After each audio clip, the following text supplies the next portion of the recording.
ஓம் ஸ்ரீ குருப்பியோ நமக. ஓம் ஸ்ரீ அபிராமி அன்னையே போற்றி. இப்போ நம்ம பார்க்க போகிறது அபிராமி அந்தாதியில் வர 57வது பாடல். இந்த பாடல் வறுமை ஒழிய சொல்ல வேண்டிய பாடல். நம்மளோட வறுமையெல்லாம் நீங்கி நல்ல ஒரு செல்வ வளத்தோடு ஆரோக்கியத்தோடு இருக்கணும்னு வேண்டி இந்த பாடலை அன்னையிடம் சொல்லிவாங்க. இப்போ இந்த பாடலை பார்க்கலாம்.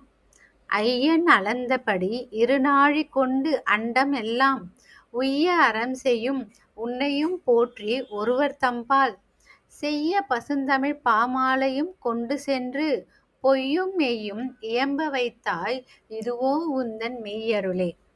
இந்த பாடலுடைய பொருள்: அபிராமி அன்னையே, என் தந்தை சிவபெருமான் அளந்த இருநாழி நெல்லை கொண்டு 32 அறமும் செய்து உலகத்தை காத்தவளே, நீ எனக்கு அருளிய செந்தமிழால் உன்னையும் புகழ்ந்து போற்ற அருளினாய். அதே சமயத்தில் நின் தமிழால் ஒருவனிடத்திலே சென்று இருப்பதையும் இல்லாததையும் பாடும்படி வைக்கிறாய். இதுவோ உனது மெய்யருள் அப்படின்றாங்க. இதில் ஐயன் அளந்த படியிரு நாழி என்பது காஞ்சியில் ஏகாம்பரநாதர் நெல் அளந்ததை குறித்தது.